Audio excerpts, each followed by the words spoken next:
Hello, hello.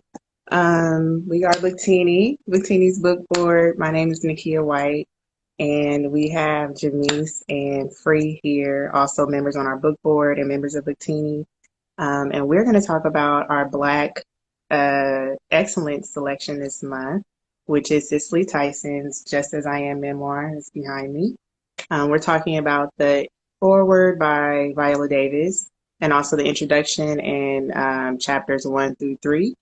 And Free is going to lead the discussion today. Hi So, there. yep. I want to start by saying two things. One, the intro read by Viola Davis was absolutely amazing. Because Mhm. okay, so I read it and I listened to it. So I read it and I felt like by the time I got to the end of the intro, I wanted to listen to it. I wanted to hear it in her voice. So I downloaded it and listened to it, and it was amazing, right? Like Viola reading is like her acting, right? Like it was great. And I Mhm. wanted to read the whole thing and she didn't, and I was very upset about that. The next portion though, Cicely read herself. Um, Oh, yes, okay. forward actually, and Cicely did the intro, and then the rest of it was read by someone else. Oh, okay. I was wondering if Cicely did the narration because a lot of celeb memoirs are read by the person. Right. So I was wondering, like, is she gonna read this or not? Or, but I don't listen to audiobooks. So. Pro.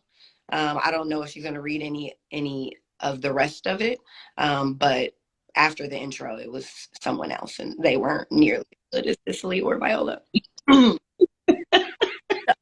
I'm sure about that. Yeah, that's not surprising. Bash any narrators, but I start by reading um, a piece of the intro. Um, Cicely talking about why she decided to do a memoir, and I thought it was just a really, really profound idea. It's a little bit lengthy, so I'll go quick. Back then, to me, an autobiography was not personal. I thought of it as a written record of my public journey, an account of my stage and film roles, the parts of my experience and view of the world. It was my story through the lease of Miss Jane Pittman, through Rebecca and Sounder, and Benta and Roots. To be sure, there are traces of every woman I have portrayed. In the tenacity of Harriet Tubman and the quiet strength of Coretta Scott King, I can be glimpsed. In the trembling fingers of Constantine and the help, and in the determination of Miss Carrie Watts and Bountiful, my thumbprint is recognizable. Every one of these characters has left me with an emotional, spiritual, and psychological inheritance I will forever carry with me. But while in some way reflected me, none could reveal who I am in my entirety. So prior to that, she spoke about her agent wanting her to write a memoir, and she was dead set against it. And didn't want to write a book that highlighted her accolades. Right? It was almost like she didn't think she was worthy, and she didn't want to be one of those people that specifically, just talked about what she did in life. And she's like, basically, like, y'all know what I did. I don't. I'm not trying to Yeah, up, and she felt like when she had something important to say, then she would write her memoir. Um, yeah, and one day it clicked for her, and she felt like after talking to him, he pointed out there's an experience there that people can benefit from, right? It's not just about your accolades. It's not about your stage performances and awards, right? All of that stuff is just the adornment of who you are. But hmm the memoir, right? You've lived so much and you've experienced things that people need to know about. And for her, that was it. That was the moment she was like, wow, you're right. There are things that I can share. I've lived a very long life, and people could benefit from understanding the things I've seen and the things I hmm and I thought that that was absolutely profound, because I feel like a lot of celebrity memoirs, especially now because they're coming out left and right. Everybody doing it seems like they're only doing it to be noticed, right? They do it to be recognized. It's like, I've done these great things, look at me, it feels like. And for her, it was like, no, no, no, I don't necessarily want you to look at me, right? Like, I want you to see me, right? I want you to see me Mhm. for who I am and how I've come through all of these things, right? Not what I've done, but how I've come through them. And I was like, this woman, Yeah. my great grandma, I wish, I wish I knew you. Like, Mm. I wish I knew you because of the performer that you were, but having her, like, having heard her words in this made me be like, I really wish I knew you personally. Yeah, she seems like she would be a nice person to talk to, you know. But one thing that I noticed, I think in the difference between the memoirs that are released currently from younger people, a lot of times it's more of a money grab. It's like I have a movie or other type of thing going on, and it's good to pair it with Mhm. this book that'll have you buy the book and support my movie or and support this other project that I'm working on. Whereas, and people from her generation never really felt like standing in front of people and talking about their life was really entertaining or Right, something that needed to be done. You know what I right. mean? Like I think about talking to my elders a lot of times especially when I was younger, like asking them about life, they're like, why do you want to know about that? You know what I mean? Like Mm-hmm. it happened, move on. Like that's how a lot of them think. And that's kind of like what I got from her when she said her agent was like, when are you going to write a book? She's like, for what? Like what? You know what I mean? Like what do you need to know? What else do you need to know? You see my movies. Why do you need to know me like that? That's kind of how it came across to me. And so there is a difference in like I would say maybe ego and attention, that type of generation, they weren't about you need to know everything about my life. Nowadays everybody got everything about everything going on Right. and on social media and blogs, gossip, everything. It's done usually nowadays to propel their brand. You know what I mean? Whereas people like her is like, get out my business. You know, you don't need to know my business like that. Right. So it shows the difference, in generations too. Absolutely. Absolutely. That's funny that you mentioned that because my grandmother was that way. I had to kind of Mine pry too. out of my grandmother before she passed, like, tell me about Hmm. you were a kid. You've got all these siblings. And she's just like, what do you mean? And I'm like, hello, this is Jim Crow, like Right.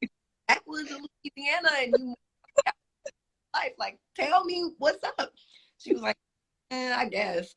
Like, My now grandma was the same way. She's like, what you need to know all that for? I'm like, because I want to know history. Like, excuse me. right, Right. dang. And I don't know all the things that they did until after they passed away, and these things come up. So, just Right. I'm glad that we got to read her memoir before. Yeah. I mean, it's remarkable because then she passed like a week or two after it came out. It's like, whoa, like you were literally meant to do this. I Right, mean, because right. you think about what we would have missed out on if if hadn't finally hit her. Okay, now, yeah, okay, I'll do a book. Because Right. basically, she was like, okay, I'll do a book now. You Yeah. convinced me to do a book, and then you pass away like 2 weeks after it comes out, or was it the week of or something? It was really close after, I think. Yeah, it was very Yeah, close. Very close. yeah. I felt like she kept saying like I don't have anything to say, or I'll write a memoir when I have something to say. I'm like, okay, I have something to say now. Right. And it was She had something to say, and that was the last thing she had to say. right. Yeah. Um, okay, another thing real quick that I wanted to point on, I don't want to forget, is Viola Davis in her foreword. She talked about how professional that Cicely was, right? Hmm.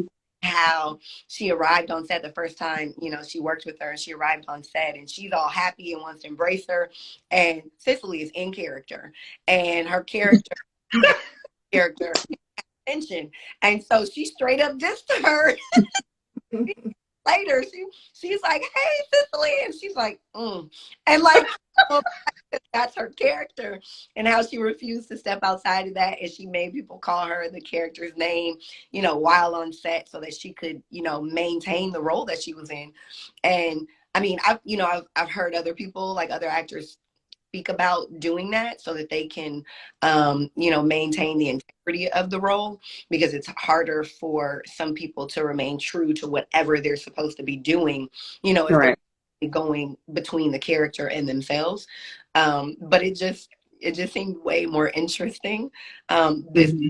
story of how you don't think of Cicely being the type of person that would come on set and like straight diss somebody, Right. straight like old school diss Viola, like get out my face. Right. And can you imagine being so excited to meet her? Right. Or I think this was maybe the second time they met or something like that, or the first time second time they worked together. Yeah, it was the first time they. And, and she's like, Right. back Like, up. right. Guess I gotta pay. I gotta let me get in my role. That Sorry. was hilarious. Some Anya happily me just said, "Am I the only one that doesn't read the forewords?" And I usually do not read forewords either, but I encourage you to read it because it's written by Viola and it's really good. Yeah. Um, I was saying earlier, it made me want to read Viola's memoir that's coming out soon, and I'm really not into celebrity memoirs. Like I really don't care enough about people's lives like that to read a whole book, but this one made me her forward made me like, okay, I'm reading Viola, Mm-hmm. to see what that's all about. So please go read it. It's only like 2-3 pages, so it's not like a lot. Yeah, it's very short. Right. But she's an actress. You know it. You feel it in your bones. Mhm. Like it Yeah, felt like a performance, but in the best way possible. right, right. So Hmm. another thing that I wanted to bring up, I'm sorry, this is another quote that I had to read because it was so great. Um, I, like you can't get around it. Like there were so many gems dropped in this short, piece that Hmm. I felt like I had to cut down all of the quotes and things that I wanted to bring up because I was like, okay, this is too much. But there were so many great things. But this is one. But as an artist with the privilege of the spotlight, I felt an enormous responsibility to use that forum as a force for good, as a place from which to display the full spectrum of our humanity. My art had to both mirror the times and propel them forward. I was determined to do all I could to alter the narrative of Black people, to change the way Black women in particular were perceived by reflecting our dignity. I read that like 3 times, and although it's something that, if you're Black in America, like you have to know that people in these positions had to go through this, especially someone her age. But to hear it in her own voice just made me feel like that had to be a heavy, heavy load to bear, right? Like making the conscious decision in the position that you're in as an artist to only take roles that you feel like are going to do your race some good, right? A heavy responsibility. Like you're coming up through, Jim Crow and, all like she wasn't, she spoke about how she wasn't, out there on the front lines, right? She wasn't Yeah. there, um, with she wasn't in, Selma or Montgomery, but she did her part on screen. And you think about how, someone her age, right, had to have been in the fight, right? Somebody with her wisdom and her experience, like, had to have taken that responsibility seriously and to know that she had to do that from the screen. She had to do that from the stage, and felt like she couldn't do anything different, right? It wasn't about the craft that she loved and she did it because it was fun. She took these roles so that she could do something positive for people who looked like her, right? And I'm just like, You know what though? I would counter that it may not have been as difficult for her only because when you're creative and you know that certain things aren't for you, you're not even checking for them. You know what I mean? So it may have been difficult as far as making money, but as far as like making the decision to be like, I would never want to do that. Like, I'm trying to think of an example. Um, Things like writing. for the white gaze, I would never want to do that. So if I had to do that to get a book deal, I'm not going to get a book deal. And it wouldn't be a hard decision. You know what I mean? Mhm. Because I would never want to write for the white gaze. I want to write for Black people. You know what I mean? I want to write entertainment for them. So in a way, I can see her being like, that's beneath me. Why would I want to do that? You know, somebody in the comments just said she threw a lot of shade to black exploitation, and um, I wasn't really surprised about that because of how it changed our image in cinema. I know the first one wasn't meant to do what the rest of them did, you know, and a lot of people in our generation look at it like it was cool to see Return of the Mac and, you know, some of our parents' generation seeing Return of the Mac and stuff like that because you saw like our certain neighborhoods and certain types of our culture on screen that you never would have. But there are older people who would look at that like, why would you want that on screen? Mhm. You know what I mean? So it could have been very easy for her to be like, I would never want to do nothing like that. Are you serious? You know Mhm. what I mean? You know Mhm. what I mean? So I respect her for taking that stance. And, you know, when Sidney Poitier died, that came out a lot too, that he was like, I'm not going to, you know, be in these subservient roles. I'm not going to be in any role that makes me or other Black people look bad. I'm not going to be in the typical, stereotypical roles or whatever that you try to Right. make us look terrible in. And it probably wasn't that hard for them to make that decision when you think it's beneath you, you know, and you think it makes you look bad. But overall, it does seem like a very honorable thing to do. You know what I mean? Especially during the time, because that would mean you are not going to get a lot of jobs, Right. Right. you know? Yeah. Yeah, that definitely I mean, I think for me like a part of it seems like it had to suck to just not be able to, even if it was you know, self-imposed, right? To not be able Yeah. to take roles just for the fun of it, right? Right. Yeah, that you had to think about what this role was going to mean or what it was going to portray when other people don't have to have that worry is just like, Right. damn, that's Yeah. fun. I mean, Right. that's They're talking right now in the comments, like having like those black exploitation films, and like that was why there was so much resistance to the other films that she was trying to be in. So like that's not what people want to see. They want to see the black exploitation films. right, right. Somebody brought up a point that Nakia talked with us about before about how when she was on tour for Sounder and the press tour, and one of the white reporters brought up how he didn't realize that you know, Black children called their fathers daddy, right? Like they were completely unaware. Um, And there Black, was a white woman who was surprised that there was a loving husband wife relationship. And I'm like, what? Like, right, what did you guys think our families were like? right, Like, were it's just, What able love and affection. How like are you crazy? Like are you? But I mean, you know, I guess that's what you know racism brings up. It makes people. yeah, It it really, makes you ignorant, yeah. The idea extremely I ignorant. don't love, you know, I can't have a happy home or I can't love my parents and call them affectionately, is the most ignorant thing I've heard in race. Like, there's a lot of things, but that one I've heard before, and Yeah, I think that's what floored me. Like, I did not real. I mean, I knew they had a certain opinion of us, right?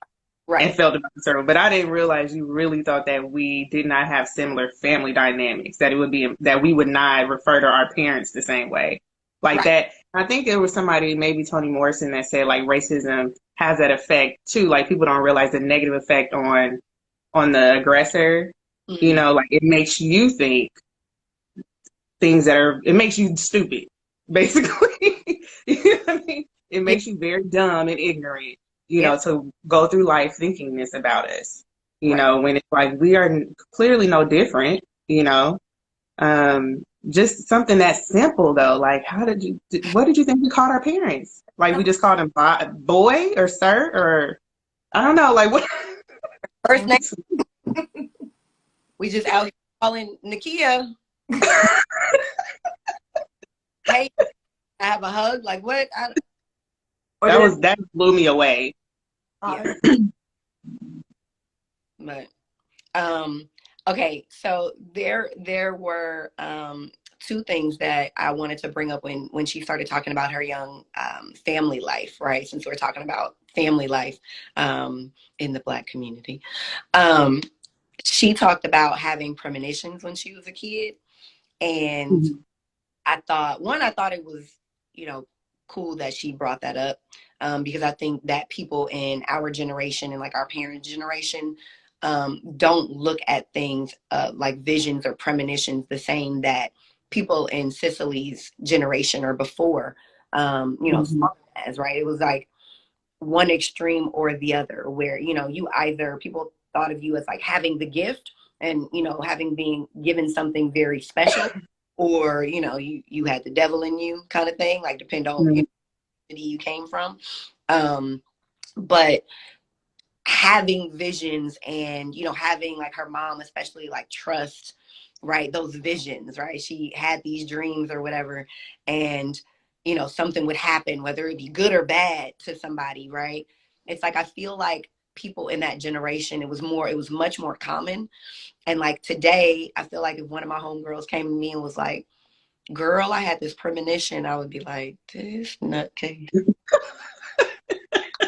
I wouldn't believe it, but I think grandmother had a friend that was like, I had this vision and this is what happened. I feel like my grandmother would take it very, very seriously. And I'm like, I don't know if we're losing that, right? Like if we're just not as connected anymore generally, or if that's like a cultural thing, depending on where you came, because, her family was from the islands and, Yeah. and, I and mean, even her mom, like, that is how her mom came to the States because a bird flew into the church and landed on her head. And right. they were, or flew away, and they were like, she's meant to go to America. Like, what?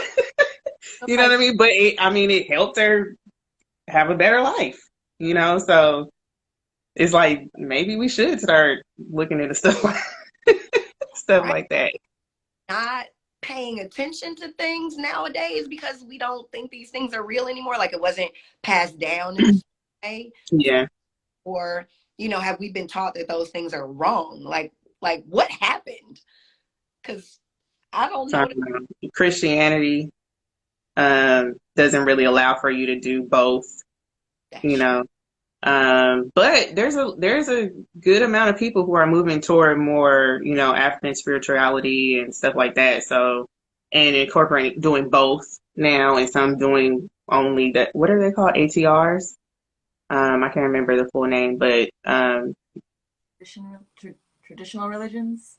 yes, there are a lot of people who are kind of leaning toward that, and a lot of people are leaning more toward like astrology now, Mm-hmm. things like that. So, we might be getting back to it soon.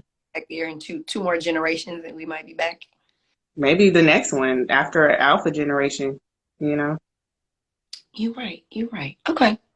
Um, so another thing that I wanted to bring up about her young family life was her core family dynamic, right? How her father treated her and her sister very differently from their brother. Um, Yeah. how I think that happens a lot, especially in Black families, right? Like how fathers will raise their sons very, very hard. And it was brought up that, maybe it was done to prepare him for the world that he was going to be entering as a Black man, right? But then the other side of that is, women oftentimes doing the same thing to their daughters and raising them very, very hard in comparison to how they raise their sons and how they show them affection and love on. Uh, Mm-hmm. and so I've always felt like, even before I recognized that was a thing that happened, everywhere. It was something that I picked up on when I was a kid, right? How, my mother definitely very, very differently than my father was raising me. And saw relationships with, my cousins and their parents or friends and their parents, and what that looked like in their households. And it was something that I always recognized and for a long time thought like that's just how it was, right? Like moms were always harder on their daughters and dads were always harder on their sons. And Mm-hmm. affection didn't go both ways, right? With their kids. And I don't know if I feel like That's a great, I know I don't. That's not a great way to raise your kids, right? Like, I feel like No, you can put the not work at all. and show them love and affection at the same time, like love on them and be soft with them and explain, like, this is what the world is. This is what you will be coming into. This is experience and see. And I'm like, do we just have that opportunity now because of where we are in society and how far we've gotten away from racism, No, but how no, harder. I say that only because I feel like in a lot of ways, obviously harder for people like our grandparents and great grandparents than it has been yeah. for us. And so maybe they felt like it was absolutely necessary to raise. Well, I mean, I think parents were doing what were done to them. I mean, that's just really what it was. I don't really think there was intentional parenting Right. going on in those times, especially in Black families. Like, you are surviving. You know what I mean? You're surviving, and that's what you're doing. So do you have time to say, let me sit down and have this talk with my son to explain to him how life is going? I mean, a lot of times they would, but it was never on some, let's have a family meeting. It was like, this is what's going to happen to you, and you got to, be prepared and be ready, and don't do X, Y, and Z. Now I got to go to work. Bye. You know what I mean? So I don't think there was a lot of intentional parenting, and I really don't fault older generations for that, because it's like it was just a completely different environment. Now we kind of have the space and time. I'm not a parent, so I can't say we, but people have the space and time to do that kind of stuff, to look back and say, this happened to me and I don't want it to happen to my Mm, kid. you know I just think about like my own mother-daughter relationship, and how we've come to a point where my mother apologized, mm, right? And a lot of people in her generation didn't have parents who did that. They'll be like, what are you right. talking to me about this for? Get out my face. You lived, you survived, I fed you and housed you, and now you get away, get out and handle your business. You know what I mean? But to have a parent actually apologize, it's like, whoa. So people are making strides now to be better, and look at how maybe they should have done things differently. And then I feel like our generation of parents are really doing things completely differently. So, you know, Yeah. it I is what it is. now of, talking about mental health, right, is since it's become a big thing, I think understanding how prior parenting, right, from previous generations may have been more harmful, right? It's like we're more open now to talk about those things, where like I think Yeah. generations before us didn't talk about a lot of stuff, right? It wasn't openly discussed. You kept things Yeah. and you didn't discuss certain things at all. If it was discussed, you didn't discuss it outside the home. And now, Just move past it. yeah, like we're having forums about, raising kids and how to talk to them and Yeah. how to have certain conversations with them.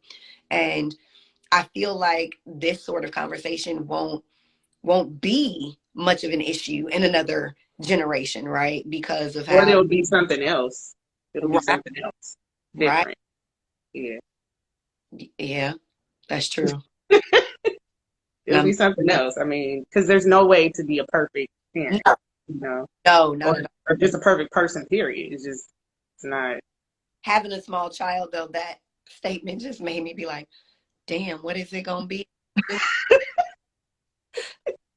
Mm-hmm. I'm, Sorry, boo. I'm right. Anyway, that was all, the points that I had from these three chapters that I wanted to bring up. I'm very, very excited to continue reading though, which I guess I'm not surprised about, because I was really looking forward to reading this particular memoir. But like you, like I'm not a big celebrity memoir person. But this one, I feel like I'm gonna get to the end and be able to reflect on a lot that she has spoken about, and so Mhm. I'm really excited about that. And this is another one that I'm sad that I had to stop reading so that I I know it sucks to have to stop so we don't spoil the rest of the book. I know. Because I was I was like, I feel like I need to read 2 more chapters. I yeah, don't know, but like really in. And so now I'm like, ugh, now I can finish, I guess. Fine. I have a question for y'all though. I realized when I was reading it, I was like, I haven't really seen that many movies with Cicely Tyson. Like Sounder, I've never seen that. So when she was talking about, I think her role name was Rebecca, I'm like, who was that? The I mom. don't know. Like I I've never seen Sounder. I've seen Roots, but I haven't seen it in a long time, and I really don't even remember her character. Like I know she was in it, but I don't remember her character. She was in some Tyler Perry movies that I haven't seen since it was in the movie theater, and I mhm. probably won't be rewatching it. I didn't watch How I to didn't Get Away with Murder, so it's funny how I didn't realize how many movies I'd seen with Cicely until she started oh listing. really? And then I went and looked up her roles, right? I was like, well, let me just see what her catalog looks like. And I was like, oh, I've seen that. Oh, I've seen that. But what would have been interesting is prior to that, if somebody had asked me, like, name some Cicely Tyson movies you've seen, I'd have been like, hmm. Like I But all it's the they're I've seen most of them and they're amazing. Well, her roles, there's some that weren't necessarily. Right. time. What were you saying, Jamise? I was just saying, like, the first thing that comes to mind is the Diary of Miss Jane Pittman. Because I remember we had it on the videotape. We watch it like every Yeah, year. I saw that. I actually went back and started to rewatch it last week. I was like, this was a bad idea. It was like so late. I was like, this is gonna make me angry. Oh, yeah. Oh As yeah. I remember reading the book. So the guy that with Ernest Gaines, he's like one of my favorite writers, and that was the first book by him that I read. And I thought it was I thought it was a memoir. I thought it was real. I did too.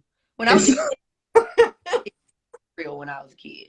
I think I was in middle school when I read it, and I saw the movie, and I felt like it came when she said it was done in the 70s. I think I was like, I thought that came out when I was in middle school. So I don't know. I'm tripping, but yeah, I thought it was real, and I feel like I want to reread the book. Hmm. I don't know if I want to watch it because it was like a mini series, right? I don't know if I want to watch a mini series from the 70s or the early 80s, but So interesting to see, like, especially like just knowing how she aged, aesthetics, and she looks yeah, real life and like how they had her return. But it was mid 70s makeup, so right. That's what I'm worried about. I'm gonna be like, no, I'm turning this off as soon as they try to put wrinkles on her face. No, It was it was great for then.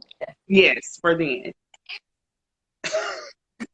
But I do think I want to go watch Sounder just because I was like, I like Paul Whitfield. I liked him as an actor back in the day. So I'm like, maybe I should go watch this movie. I was actually Um, surprised that I watched that when I was younger. you say Very. you do? I did. I watched it when I was younger. I'm very surprised. I watched it when I was young, and then I watched it, I think, in college or like a little bit after college again, and Hmm. that I had watched that when I was a kid. Was it good? I mean, I don't even know what it was about, to be honest. I mean, I think yes. Like I think when I rewatched it, it was a time where I had started to get back into reading. Right, like I took a little, high like late high school and early college from reading.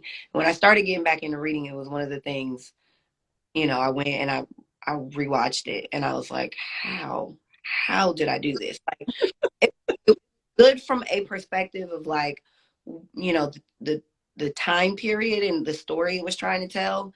But it was also like, I don't know that I would willingly watch this again. Just so I need to comment said I thought it was about a dog, and I did as well, it's not. which is hilarious. Is it about a dog?